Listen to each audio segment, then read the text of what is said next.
I am so thankful that Florida State beat Clemson this weekend because I wanted to make this video for you guys. And every time I make this video, it does really well because you guys know how incompetent the ACC and its officials are. But when we make this video after a loss, we get so many comments saying that we're making excuses and, oh, your team just wasn't good enough. I don't care about any of that. I've moved past the win or the loss after a couple of days. We don't make excuses. We just try and point out things that happened in the game. And the officiating on Saturday was god awful. It was absolutely pathetic. And I'm going to talk to you why it's not really a surprise here in just a few minutes. I think that we probably all expected it. In fact, I think we all said after that Board of Trustees meeting, hey, you better hope Florida State's not in any close games because the ACC is not going to allow them to win games. The ACC has a very vested interest in making sure that Florida State's brand does not continue to grow and rise and become even more valuable to both the SEC and the Big Ten. And so I don't mean to have my tinfoil hat on so tightly, but you're fooling yourself if you don't think that the ACC wants other teams to have a little bit more shine than Florida State right now. Let's look at some of these replays. I want to tell you guys, I can't monetize this video. Last year, we did some ref videos where we cut them down and trimmed them way down, and I just don't think that's a good user experience. So I'm going to show the full clips. By doing that, ESPN won't allow me to monetize this video, so it is just a way for ESPN to make a little bit more money on us crapping on the ACC's refs, but there are other ways you can support the show. We'll talk about those in just a moment. This first one, no one is talking about. Early in the game, you guys probably didn't even realize it, but shout out to my guy on Twitter, AMFK Nole, for picking up on it. We are at 6:11 to go in the first quarter, and Jared Verse knocks away a pass that is quickly ruled incomplete. But when you look at the pass and you look at what happened, look at his arm angle here and look at how he's throwing this ball. Because I am very confident that this is at best, sideways pass, but I'm pretty confident that his arm is moving backwards. And this pass was going to be backwards based on where this went. You can see his arm angle. It is definitely at worst going sideways as we stop right there. That is not going to be a forward pass. That is a backwards pass. And Jared Verse knocks it away before it can get going forward anyway, and the refs completely blow it. Florida State had another opportunity for a fumble 6 here, and it was taken away from them. Now, this is a close play. It's tough to see. I get it. But what are refs supposed to do in tough plays? What are they supposed to do in close plays? You let it go, and then you go back to the replay and confirm what happened. Verse knew it. He went and have you ever seen a defender pick up a deflection? No, absolutely not, because they know it's incomplete. Why did Verse go after it and go get it? Because he knew it was a sideways pass. He knew it was a potential lateral. They had run a ton of this stuff on the day, and you could see what they were setting up. They were setting up that little screen, and the running back was going to have to come back to it. Verse knew that should have been a fumble. That's why he's frustrated there, because he knew that pass was going sideways, and the refs completely blew it. On this play, there's an offensive pass interference that I think gets completely missed. And this was kind of frustrating to see. It's close in college. You do get a few yards to block downfield. The problem is he is actively blocking, as you can see there, while the pass is in the air. And so that's a little bit different to me. He's definitely past the 3 yards downfield that you can be. As you can see, the snap is there at the 47. He's up there blocking at around the 43. So he's about 5 yards downfield, kind of 4 yards maybe. So it's close.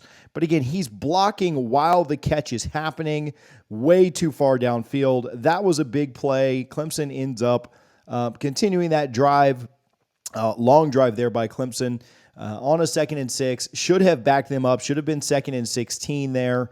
Instead, it's a first down for the Tigers. They continue to move the ball. You can even see the replay on the reverse angle that's shown here. And yeah, he's engaged and literally blocking up near the 40 while that ball is in the air.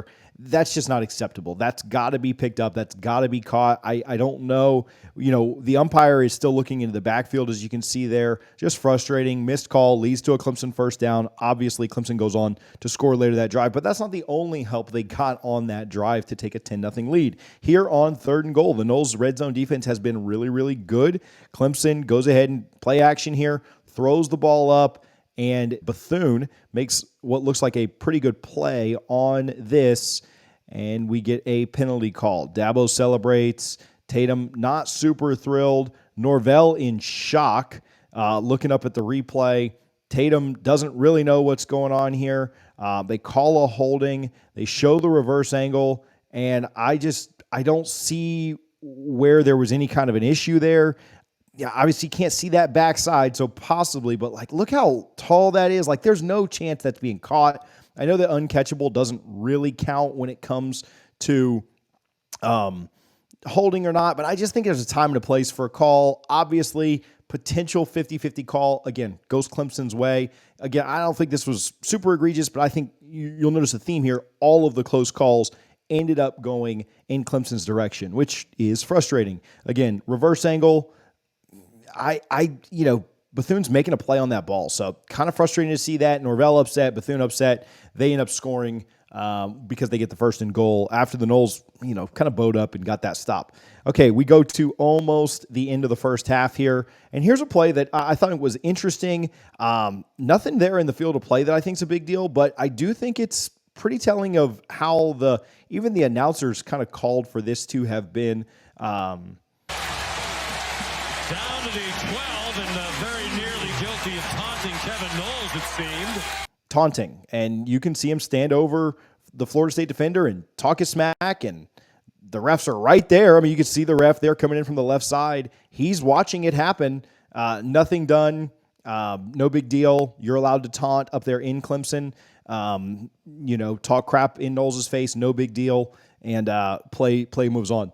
I personally don't have a really big problem with a little bit of trash talk, but standing over a guy and talking like that has been a penalty for years. And, when you hear the announcer actually say, hey, that should have been a taunting penalty or call it out, it's a little surprising that it wasn't called. As a generality, I don't have a huge problem with the play. But again, another play where Clemson gets away with something, and Florida State certainly was never shown that same kind of grace by any mean on anything that was close. Here's a play that certainly the defender here against Wilson did not turn around, did not make any kind of play at the ball. I don't know how this isn't called pass interference based on what we saw Florida State get called for all day, but a play on 3rd and 11 ends up being no call. Wilson's upset. Florida State fans were absolutely going nuts on this play. Just not sure how that's not called. When he makes zero attempt at the ball, he's face guarding Johnny. He's interfering with Johnny. Zero call at all. I don't love this throw. It would have been a bailout call, but Johnny had no chance for this. It's certainly catchable, but Johnny had no chance to get to the ball with the interference that was happening. So a little bit frustrating there. Again, Florida State got called for much less in this game, but frustrating to see that only one way was this pass interference really called for most of the game. Here's another play here. I hate doing holdings because I feel like you could find holding on every single play of the game. I get that. But, man, when there is an official right here and it's even more stark on the reverse angle and the defender literally gets turned around from the hold, that's ridiculous, right? I don't know how this gets missed. This would have been a massive play to get Clemson off the field. Again, 17-17 there still right now. They obviously end up scoring on this drive, so you get them off the field. Clemson had so many drives extended due to missed calls not given, But this one was frustrating. Big run for Cade as Florida State's defender just absolutely gets turned around by the shoulder pad and by the hold there. So, okay, this is the big one. Fourth quarter, we move ahead a little bit, 6.5 minutes to go, and 3rd and 6. Clemson trying to drive down to get the go-ahead score, and this is called on Renardo Green. Mike Norvell absolutely furious. There's a ref right on top of this, and somehow a call comes in from the guy that's 20 yards down the field. Norvell absolutely incensed. It looked like both Renardo and to me, it looks like the wide receiver he goes past Renardo and tries to come back through him. I don't see Renardo really doing anything super inappropriate there. Especially on that reverse angle. I mean, I get it if you want to call that DPI, but I think the ref that was close could kind of see what was happening. The ref that was 20 yards away probably didn't have the nuance there. The ball is completely underthrown and uncatchable. It's 3 yards ahead of the guys at their feet. And I don't think Renardo was impeding his progress. I think the guy tried to come back through Renardo, and the ref that was close to it could see that. The guy that was 20 yards down the field, I could see how you would think it was DPI, but that's where the guy close has to overrule him and just say, like, no, that's not what happened. That one was frustrating. Obviously, it led to the go-ahead attempt. Norvell incensed, not happy about it at all. Again, a really late flag. The official completely reacted to the crowd there and let the crowd make that call. I don't think Renardo did anything that was egregious there at all. I think the DPI that was missed earlier on Johnny Wilson was much worse than this. But again, you're Florida State, you're on the road against Clemson, and your board of trustees basically called the ACC a clown show. I don't think this should surprise you too much. All right, last one of the game. Obviously, this is not a great angle of it, but Keon Coleman getting absolutely mauled and ripped down. Holding on this was so obvious. If it gets called, Florida State kicks the game-winning field goal in regulation, and they win the game. Not sure how they missed this. Keon's begging for it the whole way back, saying, hey, they held me. Again, they didn't seem like they wanted to call too much on Florida State. On Clemson. Everything 50-50 seemed to go on Florida State in this game. So frustrating to see, but fortunately the Noles came out with the win. We don't have to make excuses. We can just tell you that the ACC is a clown show. Game completely not called very fair at all. I thought it was frustrating to watch from that perspective. Every 50-50 thing that could happen went against Florida State. Final penalties ended up being somewhat close, 7-6. But I just thought that when Florida State was playing defense out there at wideout, they were given zero leeway, and Clemson was given all of it in the world. So many 50-50 calls went against the Noles. So many drives extended for Clemson that really shouldn't have been.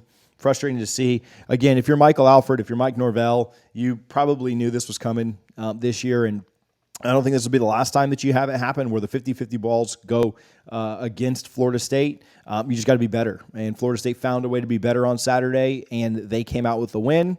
So credit to Mike Norvell, credit to this team for finding a way in the face of adversity. Listen, if you watch this whole video and you enjoyed the content, there are several different ways that you can support.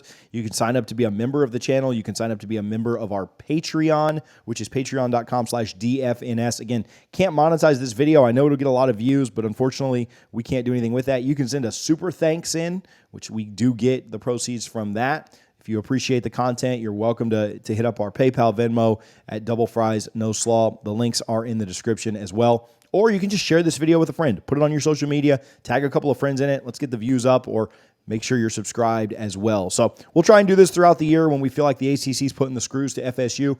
I anticipate we'll probably do it 3 or 4 more times, maybe against Duke, Miami, wherever we end up seeing more incompetent ACC officiating. Thank you guys for tuning in. Again, wanted to break some of this down. Want to get your thoughts. Hit the comments. Let me know what you think about this. Appreciate you guys a ton for all of your love and support. We interviewed and chatted with Jeff Culhane about that Kalen DeLoach touchdown that turned around the game. If you missed that, you can click on the screen right now to check it out.